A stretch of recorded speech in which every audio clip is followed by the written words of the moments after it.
मधुरं स्वरूपं कर्मापि ते च मधुरं मधुरा स्मृतिश्च बुद्धिं प्रबोधय प्रभो मधुबोधशक्तिं विद्यां प्रयच्छ परमां परिभावयामि। कोमलं कूजयन् वेणुं श्यामलोऽयं कुमारकः वेदवेद्यं परं ब्रह्म भासतां हृदये मम। पूजन्तं राम रामेति मधुरं मधुराक्षरम् आरुह्य कविताशाखां वन्दे वाल्मीकिकोकिलम्। निगमकल्पतरोर्गलितं फलं शुकमुखादमृतद्रवसंयुतं पिबत भागवतं रसमालयं मुहुरहो रसिका भुवि भावुकाः। तृणादपि सुनिचेन तरोरपि सहिष्णुना अमानिना मानदेन कीर्तनीय सदा हरिः। नारायणाखिल गुरो भगवन्नमस्ते शिवाय नमः शिवलिंगाय नमः। तन्मे मनः शिव संकल्पमस्तु सर्वे भवन्तु सुखिनः। श्री राम जय राम जय जय राम। श्री राम जय राम जय जय राम। श्री राम जय राम जय जय राम। श्री राम जय राम जय जय राम। श्री राम जय राम जय जय राम। श्री राम जय राम जय जय राम। धर्म की जय हो, अधर्म का नाश हो, प्राणियों में सद्भावना हो, विश्व का कल्याण हो, गौ माता की जय हो, गोहत्या बंद हो, भारत अखंड हो। सर्वभूत हृदय धर्म सम्राट श्री स्वामी करपात्री जी महाराज की जय हो। श्री जगन्नाथ महाप्रभु की जय हो। श्री बलभद्र महाप्रभु की जय हो। भगवती सुभद्रा देवी की जय हो। चक्र सुदर्शन महाभाग की जय हो। हर हर महादेव। गोविंद जय जय गोपाल जय जय। गोविंद जय जय गोपाल जय जय। राधा रमण हरि गोविंद जय जय। राधा रमण हरि गोविंद जय जय। श्री कृष्ण गोविंद हरे मुरारे। श्री कृष्ण गोविंद हरे मुरारे। हे नाथ नारायण वासुदेव। हे नाथ नारायण वासुदेव। गोविंद जय जय गोपाल जय जय। गोविंद जय जय गोपाल जय जय। राधा रमण हरि गोविंद जय जय। राधा रमण हरि गोविंद जय जय। गोविंद जय जय गोपाल जय जय। गोविंद जय जय गोपाल जय जय। राधा रमण हरि गोविंद जय जय। राधा रमण हरि गोविंद जय जय। गोविंद जय जय गोपाल जय जय। गोविंद जय जय गोपाल जय जय। राधा रमण हरि गोविंद जय जय। राधा रमण हरि गोविंद जय जय। श्री वृंदावन विहारी लाल की जय।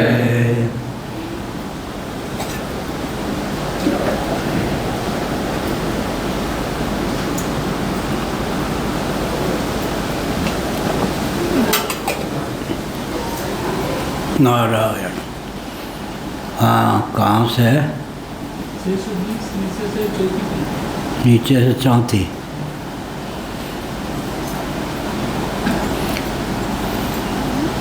ब्रह्मसूत्र 221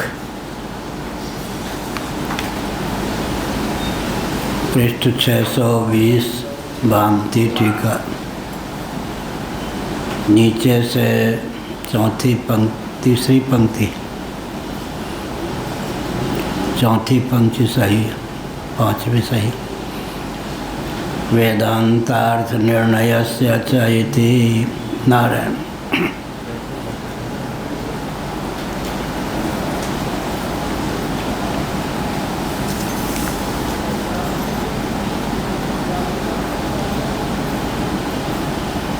वेदांत कहते हैं वेदों के शिरोभाग उपनिषद को।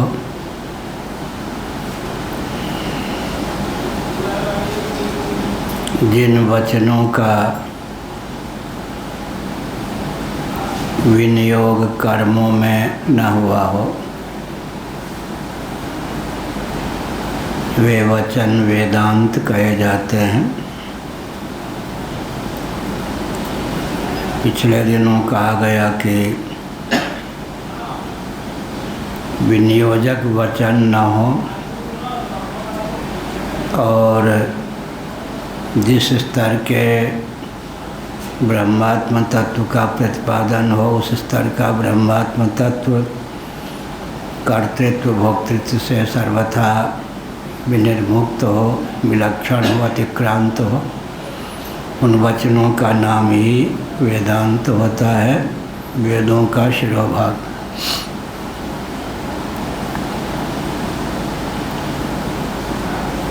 परपक्ष का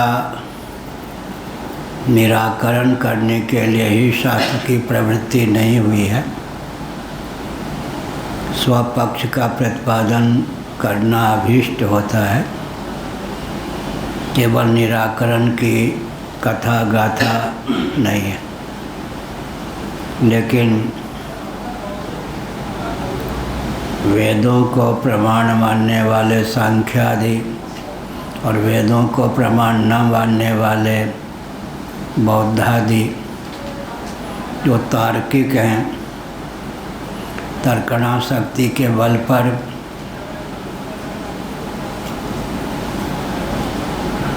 अभिमत पक्ष का प्रतिपादन करते हैं, उनके चपेट में हमारे व्यक्ति न आ जाएं, इस भावना से भावित होकर प्रसंगानुसार उनके पक्ष का निराकरण भी किया गया है।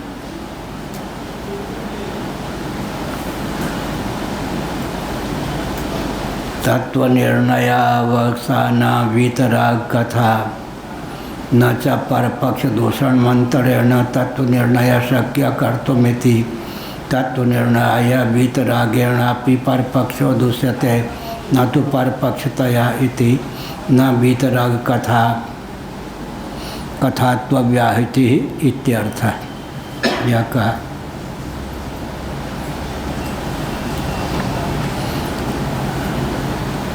तत्व निर्णय की भावना से भावित होकर वीतराग की कथा होती है। वीतराग महापुरुष जो होते हैं, उनका जो भी वचन या कथन होता है, तत्व निर्णय में ही उसका पर्यवसान होता है। यह अभिप्राय निराकरण के लिए अपनी वाणी का उपयोग नहीं करते।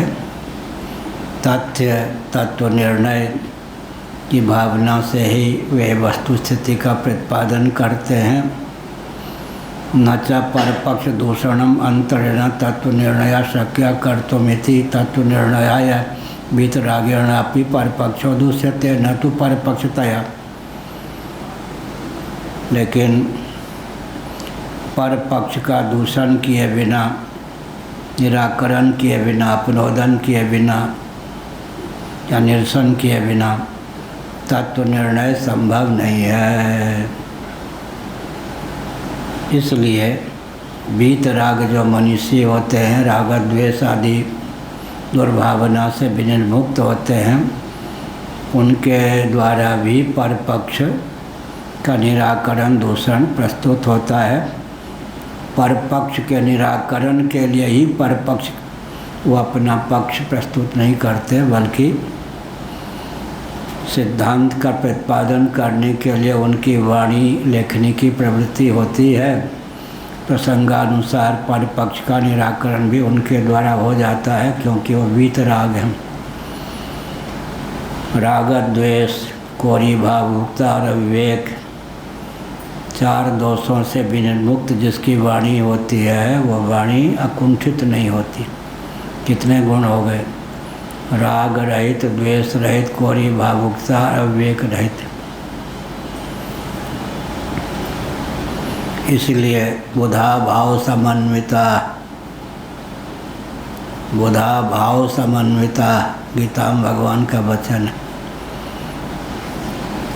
बुद्धिया धृति गृहीतया, केवल बुद्धि का वर्णन नहीं, बुद्धि के साथ धृति। ऐसे बुधा भाव समन्विता, बुद्धि के साथ भावना का योग किया गया। केवल भावना नहीं, केवल बुद्धि नहीं। तो यहाँ पर अभिप्राय क्या है? वीतराग जो मनीषी होते हैं, परपक्ष के निराकरण के लिए ही उनकी लेखनी या वाणी की प्रवृत्ति नहीं होती। सिद्धांत वेदांतार्थ का प्रतिपादन या वेदों का प्रतिपादन, उसके तात्पर्य का निर्धारण करने के लिए उनकी वाणी प्रवृत्त होती है। प्रसंगानुसार कोई पर मत के चपेट में आकर भटक न जाए, स्वपक्ष के व्यक्ति भटक न जाए, इस भावना से वो प्रसंगानुसार परपक्ष का निराकरण भी कर देते हैं।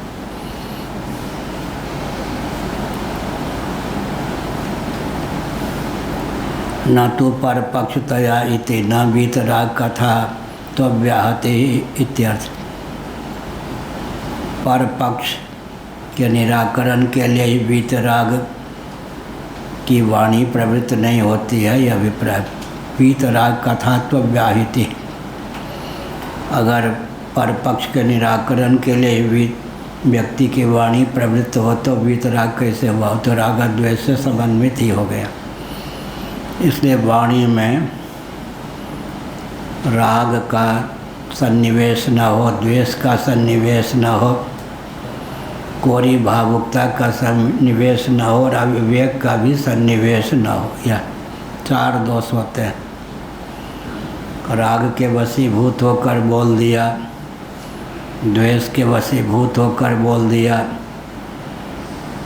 केवल भावुकता, कोरी भावुकता के वशीभूत होकर बोल दिया, या विवेक के वशीभूत होकर बोल दिया, यह नहीं।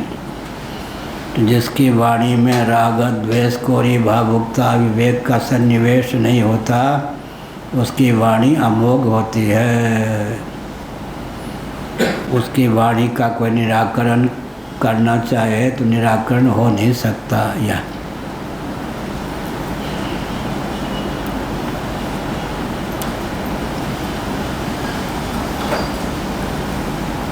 न तो परपक्ष तयति न वीतराग कथात्व व्याहति।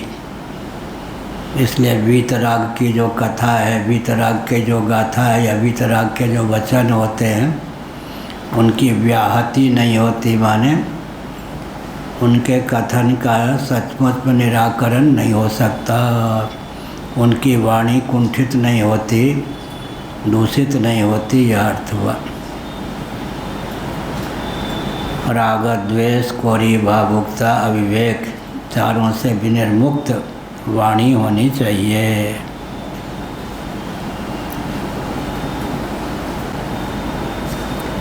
अब पुनरुक्तताम परिणोद्य समाधत्ते।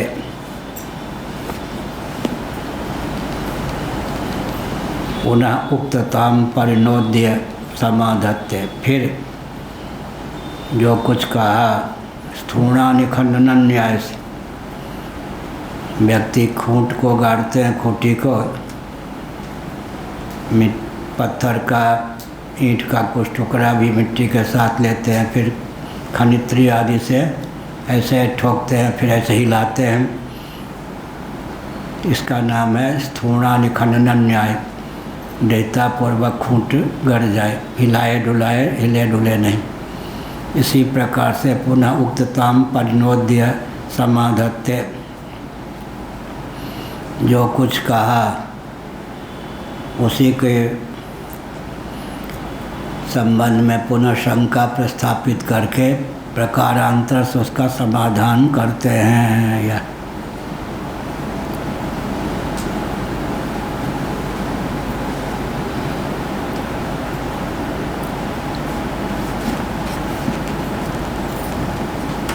ननु ईक्षते इति कहकर भगवान भाष्यकार 621 पृष्ठ पर पहली पंक्ति है भाष्य के अंतिम चरण। ननु ईक्षतेर न शब्दम कामाच्च नानुमानापेक्षा एतेन सर्वे व्याख्याता इति च पूर्वत्रापि सांख्यादिपक्ष प्रतिक्षेप कृत किं पुनः कुत करणेन इति। कुत करने नहीं है पाठ।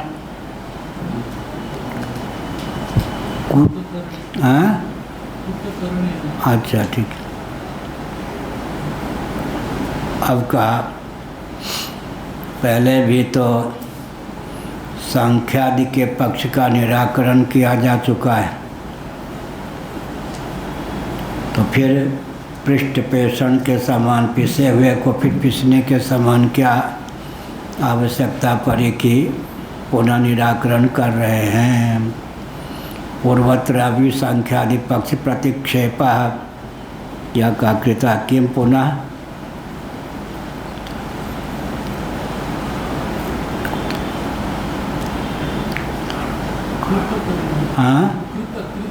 हाँ वही तो कृत करने न होना चाहिए, किए हुए को पुनः करना, ठीक करना, कुत नहीं होना, कृत होना चाहिए। कृत करने न, जो कर चुके जो किया हुआ है उसको पुनः करने की क्या आवश्यकता। या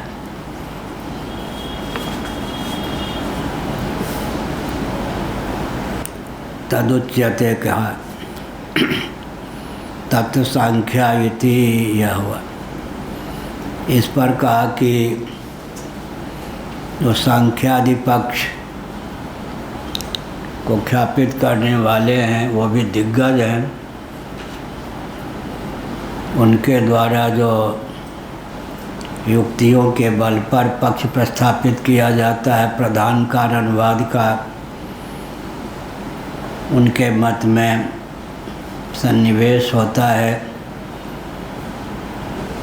उसे निराकरण करने की भावना से पक्षांतर प्रस्तुत करके विधांतर का आलम्बन लेकर भावांतर का आलम्बन लेकर शब्दांतर का आलम्बन लेकर पुनः पुनः निराकरण अपेक्षित है। तर्कपाद है ना, पहले कहा था। दो प्रकार के कुतार्किक होते हैं। एक प्रकार का कुतार्किक वह होता है जो वेद शास्त्र को प्रमाण मानने पर भी वचन का अन्यथा उपयोग कर लेता है, ईश्वर परक वचन प्रकृति में जाकर क्रियान्वित कर देता है।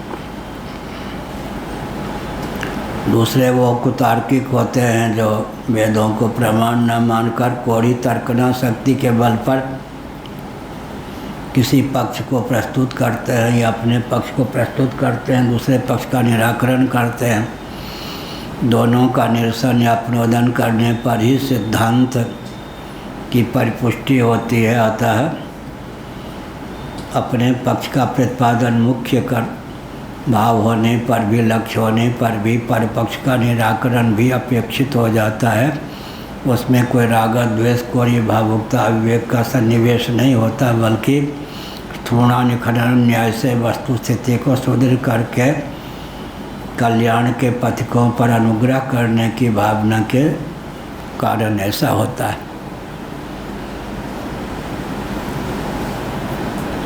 यह कहा यानी येन रूपेण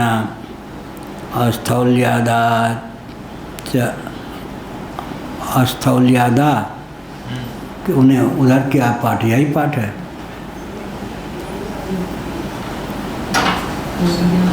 हाँ उधर देखिए,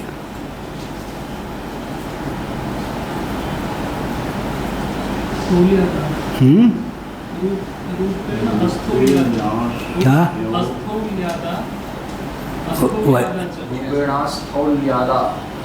ठीक है।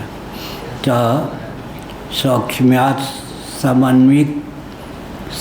समन्वीयन्ते तानि तत्कर्णानि दृष्टानि, या कहा। भाष्य का अभिप्राय क्या है? जो पदार्थ अपनी स्थूलावस्था से लेकर सूक्ष्मावस्था तक जिस रूप में समन्वित होते हैं, वे पदार्थ उसी कारण के कार्य होते हैं। यह उदाहरण हुआ। स्थूलावस्था से लेकर, जैसे अब मिट्टी है तो उसको घट का रूप देंगे तो बीच में कितनी घाटी तय करनी होगी। चूर्ण का रूप देंगे, उसके बाद पानी मिलाएंगे, उसके बाद क्या करेंगे, पिंड बनाएंगे, उसके बाद क्या करेंगे, कपाल बनाएंगे, फिर कपालद्वय का संयोग होगा, कम्बुग्रीव की रचना होगी। पृथ्वबुधनोदराकार कम्बुग्रीव, घट का नाम क्या होगा?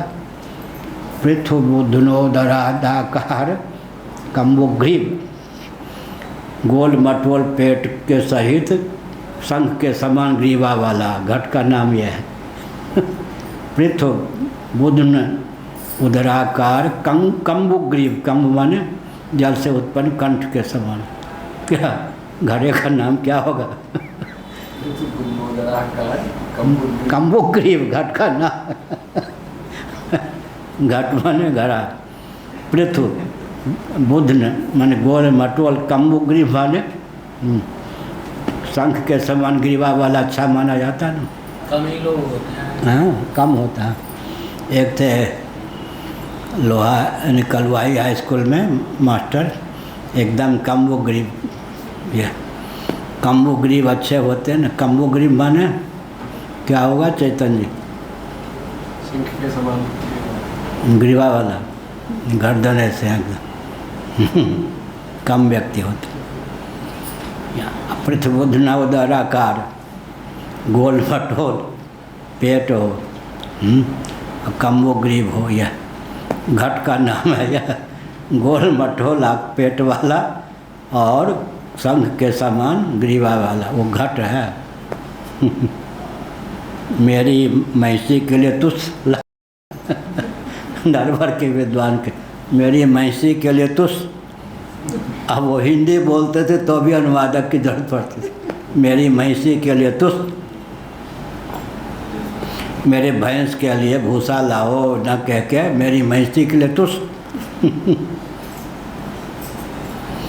यथा घटादयो रुचकादयश्च चास्थौल्यादा च सूक्ष्मा सूक्ष्म्यान् मृत्सुवर्णान्विता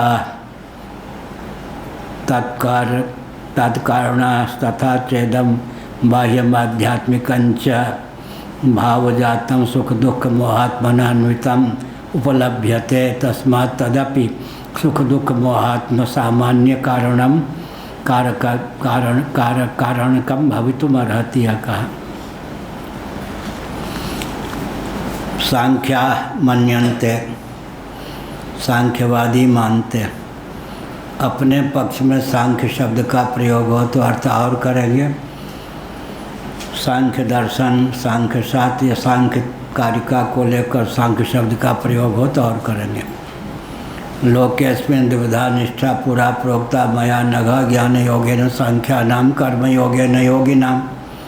अपने पक्ष में अगर सांख्य शब्द हो तो उसका अर्थ क्या होगा? ज्ञान, सम्यख्यान से सांख्य। और सांख्य शास्त्र को लेकर अगर सांख्य तत्व को, कारिका को लेकर या सूत्र को लेकर सांख्य शब्द का प्रयोग हो तो संख्या की प्रधानता से तत्व का निरूपण। 24, 25, 26 अचित पदार्थ के 24 भेद हो जाते हैं। 16 और 8 कितना होता है? अष्टधा प्रकृति 16 विकृति का नाम गीता में कहाँ है? महाभूता निहंकारो बुद्धिरव्यक्तमेव च इंद्रियां दशैकं च पंचचंद्री गोचरा।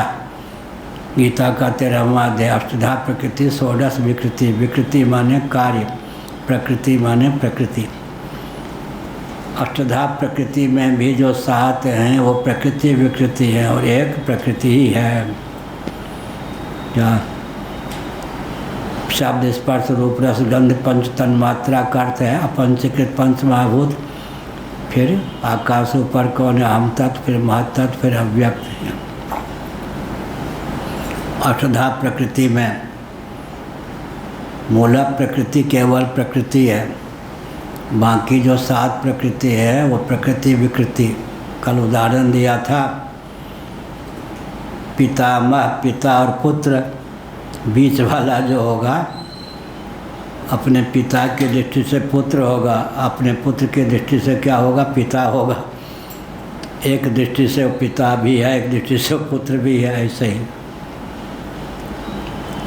बीच वाला भाई जो होगा बड़े भाई की अपेक्षा छोटा होगा, छोटे भाई की अपेक्षा बड़ा होगा। या ऐसे ही बीच के जो 7 हैं वो प्रकृति विकृति हैं।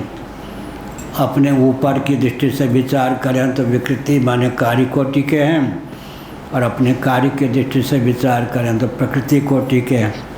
प्रकृति केवल प्रकृति है, बाकी जो 7 हैं वो प्रकृति विकृति हैं। माने अपने कारण की अपेक्षा विचार करने पर विकृति है, अपने कार्य की अपेक्षा विचार करने पर प्रकृति है। प्रकृति विकृति। प्रकृति माने उपादान, विकृति माने उपादेय, उपादान कार्य से निर्मित कार्य, उपादान कारण से निर्मित कार्य।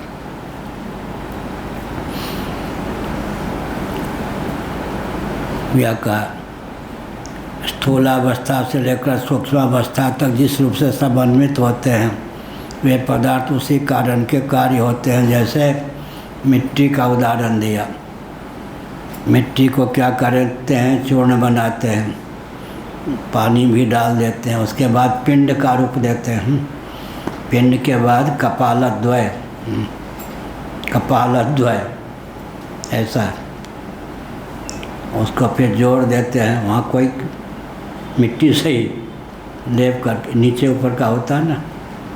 अब ये जैसे इसमें है ना, यहाँ तो केवल आकृति ठोक ठुक के, वहाँ कपालद्वय के संयोग से मृद घट की संरचना होती है। यह इसी प्रकार से तो सब मिट्टी के ही तो कार्य हो गए। चूर्ण भी, उसके बाद पिंड भी, उसके बाद कपालद्वय भी, फिर कपालद्वय के संयोग से घट की संरचना हो गई। तब घट क्या हो गया? पृथ्वी बुद्धनोदर आदि आकार कम्बुग्रीव हो गया।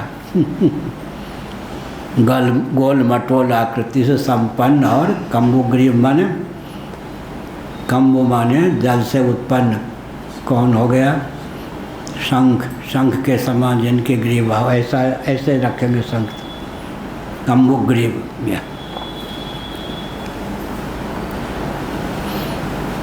एक थे कृष्ण बोधाश्रम जी महाभाग जोशी मठ के शंकराचार्य, विपिन चंद्रानंद सरस्वती जी जो बाद में जज हुए, जज स्वामी कहे जाने लगे सन्यासी होने पर। उन्होंने एक व्यक्ति को भेजा, उसने कहा कोई सिद्ध महात्मा हो तो बताइए। उन्होंने कहा बहुत बड़े सिद्ध हैं कृष्ण बोधाश्रम जी। आया, दर्शन किया, आकृति कोई ठीक नहीं। तो उन्होंने कहा भाई तो सत्संग करने गए थे या गोरे चमड़े? उनके जो सर थे ना ऐसे कुल्हारे के समान। कृष्ण बोधाश्रम जी के सर कुल्हारे के समान थे। तो गुरु भी चाहिए तो कैसा चाहिए? गोरा चट्टा हो, गर्दन हो, कम्बुग्रीव हो, सब बढ़िया हो। तो यह घटाधय हो, यह अब घटाधय के माने पहले चूर्ण, फिर क्या हो जाएगा? पिंड, पिंड से क्या फिर हो जाएगा, एक नीचे का हिस्सा एक ऊपर का हिस्सा, फिर दोनों को जोड़ देते हैं कपालद्वय। फिर कपालद्वय के योग से मिट्टी घट का रूप धारण कर ले तो चूर्ण के रूप में भी मिट्टी ही है। इसी प्रकार से पिंड के रूप में भी मिट्टी ही है, कपालद्वय के रूप में मिट्टी ही है। कपालद्वय के योग से निर्मित घट के रूप में भी मिट्टी ही है। क्या हुआ? यथा घटादयो रुचकादय, कुल्लर सकोर आदि जिसको कहते हैं, मैथिली में सरवा सिकोर है ये सरवा। अब वो कहीं कहीं आ जाते पुराने शब्द, बहुत वर्ष पहले बोला होगा कभी। हाँ शरम तो संस्कृत का ही। हाँ संस्कृत का शब्द ही है शरम। सरवा। श्लोक समय गाली दे रहा। सीधे कहें तो लोग कहे गाली दे रहा। कुछ आ रहे समझे। घट शरावादी, हाँ संस्कृत का शब्द है घट शरावादी। शराब कोई सरवा सरवा बोलते हैं। हिंदी वाले की गाली दे रहा। घटादयो रुचकादयश्च, यह है घट कुल्लर सकोरे इत्यादि जो भी कहते हैं। यह घटादि पदार्थ रुचकादि भूषण, ये भूषण का नाम है रुचक। रुचक कोई सोने का चांदी का रुचक नामक भूषण होता होगा। पहले तो महाभारत आदि में पुरुष लोग आभूषण बहुत धारण कर, अभी दक्षिण भारत में कुछ है, यहाँ है उड़ीसा में भी पुरुष लोग भी आभूषण धारण करते। महाभारत में तो पुरुषों का वर्णन है आभूषण धारण किए हुए। अब वो प्रथा चली गई। जमाना रंग बदलता है ऐसा है। यथा घटादयो रुचकादयश्च स्थौल्यादा च सौक्ष्म्यात् मृत्सुवर्णान्विता तत्कारणतया चेदम बाह्यम आध्यात्मिकश्च भावजातम सुख दुख मोहात्मनान्वितम उपलभ्यन्ते। तस्मात् तदपि सुख दुख मोहात्म सामान्य कारणकम भवितुमर्हति। का घटादि पदार्थ रुचक आभूषण विषय कटक मुकुट कुंडलादि रुचकादि भूषण अपनी स्थूलावस्था से लेकर चूर्णावस्था तक, मृत्तिका हो सुवर्ण हो चांदी हो इत्यादि,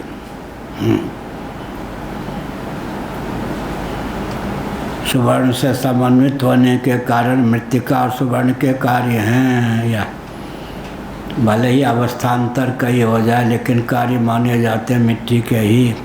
ये प्रसन्न नहीं दिखते हमको, कोई कष्ट है क्या? प्रसन्न नहीं दिखते ये हमको, आकृति से कमज़ोर लगते हैं या ऐसा ही। अच्छा हाँ आँख को तो लग गई है, बुखार को रहा क्या? हाँ तो वैसे तो चेहरा से लग रहा है प्रसन्न रहते थे। दवा चल रही है? हाँ देखना भाई स्वामी, ध्यान रखना।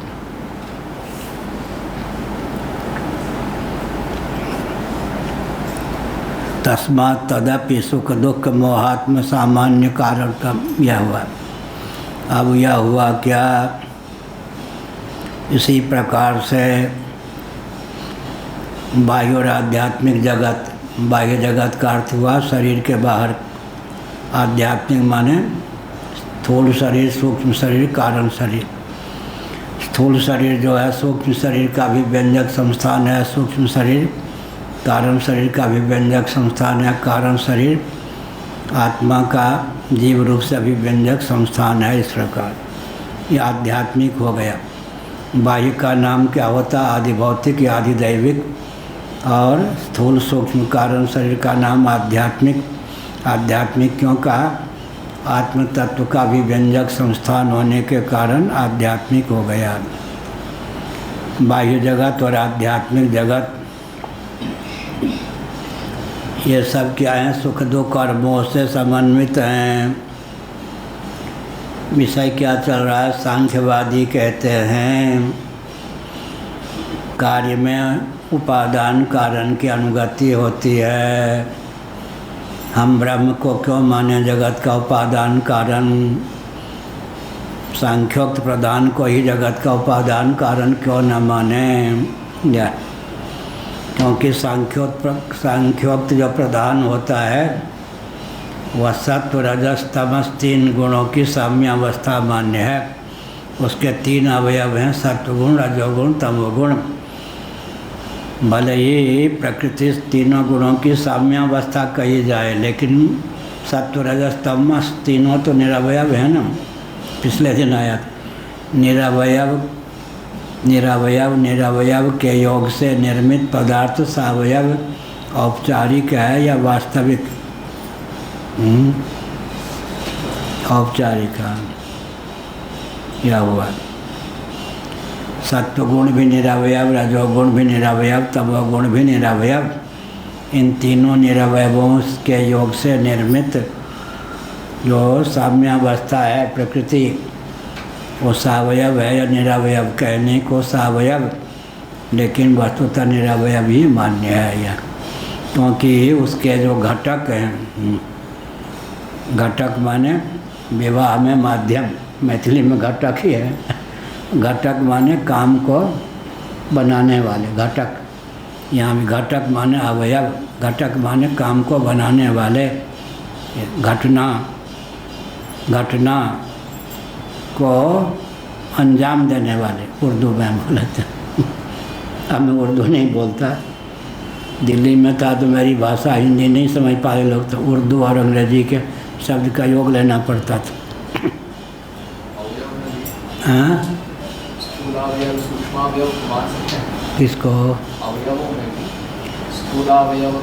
सावयव पदार्थ में स्थूलता सूक्ष्मता तो होता ही है। क्या हुआ, वैशेषिकों के यहाँ भी जो है दोनों की अपेक्षा तृष्णों तो स्थूल हो गए, स्थूलता की वृद्धि हो गई तो महद पृथ्वी, महदाकार पृथ्वी हो गए, जल हो गए। उनके यहाँ तो ऐसा चलता है। हमारे यहाँ मनुष्य सांख्यों के यहाँ, वेदांतियों के यहाँ क्या चलता है, वो परमाणुवाद में कारण की अपेक्षा कार्य स्थूल होता जाता है। और वहाँ कारण की अपेक्षा कार्य स्थूल होता जाएगा। यहाँ भी सांख्यों के यहाँ भी, वेदांतियों के यहाँ भी जो कार्य होगा क्रमशः स्थूलता को प्राप्त होगा, इंद्रिय गोचरता को प्राप्त हो जाएगा, लेकिन विभुता को भी प्राप्त हो जाएगा या परिच्छिन्नता को। उनके यहाँ विभुता को प्राप्त होगा, हमारे यहाँ परिच्छिन्नता। सूक्ष्मता से स्थूलता की ओर तो दोनों की ओर है, लेकिन वैशेषिकों के यहाँ क्या होगा, विभुता, कारण की अपेक्षा कार्य में विभुता। हमारे यहाँ कारण की अपेक्षा कार्य में अल्पता होगी। या यो वै भूमा तत्सुखम, विभुता की पराकाष्ठा ब्रह्म है। कार्य जो होगा उसकी अपेक्षा एक देश में, आकाश की अपेक्षा वायु का क्षेत्रफल अधिक होगा या कम? कठिन काम है ना। आकाश की अपेक्षा वायु का क्षेत्रफल कम होगा या ज़्यादा? हाँ, वायु की अपेक्षा अग्नि का और कम, अग्नि की अपेक्षा जल का, जल की अपेक्षा पृथ्वी का, पृथ्वी की अपेक्षा पार्थिव प्रपंच का क्षेत्रफल न्यून होता जाएगा। विभु से न्यूनता की ओर आएंगे, अल्पता से विभुता की ओर जाएंगे। वो आरंभवाद है। यह क्या है? परिणामवाद या विवर्तवाद। परिणामवाद जो हमारे यहाँ मध्यम परिमाण परिमित हैं, जो सूक्ष्मता के खाने नहीं माने जाएंगे। परिमाण के 3 भेद होते हैं, अणु परिमाण परिमित, मध्यम परिमाण परिमित, महापरिमाण परिमित। अब वैशेषिक का प्रस्थान की बात हमने कल कही, उसका अनुगमन करना पड़ता है प्रायः। किसी भी वस्तु को नित्य सिद्ध करने के लिए वैशेषिक प्रस्थान के आधार पर विचार करें तो या तो उसे अणु परिमाण परिमित माने या महत् परिमाण, लोग कहते महापरिमाण परिमित माने। मध्यम परिमाण परिमित जो होगा वो नश्वर होगा। देहादि मध्यम परिमाण परिमित होने के कारण नश्वर है।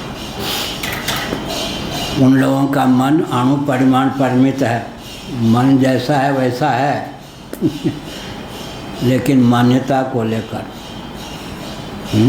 किसी का मन जो है या किसी दर्शन के अनुसार मन व्यापक है।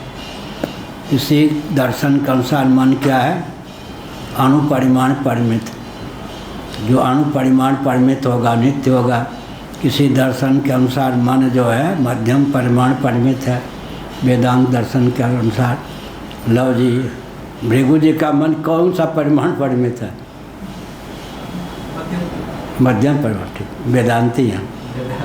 अच्छा, अणु परिमाण परिमित नित्य सिद्ध करने के लिए या तो अणु परिमाण परिमित माने या महापरिमाण परिमित, बृहत्ता की पराकाष्ठा। लेकिन फिर वेदांती क्या कहते हैं, सांख्यवादी क्या कहते हैं? आप किसी को अणु परिमाण परिमित मानते हुए नित्य मानेंगे तो जो अणु परिमाण परिमित होगा वह विभु का व्याप्य होगा। विभु के एक देश में रहेगा न, जैसे सरसों के दाना आकाश के पृथ्वी के एक देश। तो परिच्छिन्नत्व जो है वो स्थूलत्व का, सावयवत्व का, कार्यत्व का प्रयोजक हो जाएगा। इसलिए अणु परिमाण परिमित किसी को कहकर भी नित्यता की सिद्धि आप नहीं कर सकते। बृहत्ता की पराकाष्ठा जो है उसी को नित्य सिद्ध कर सकते हैं। तो अणु परिमाण परिमित होने के कारण नित्य है, यह भी क्या अंततः सिद्धांत पक्ष नहीं।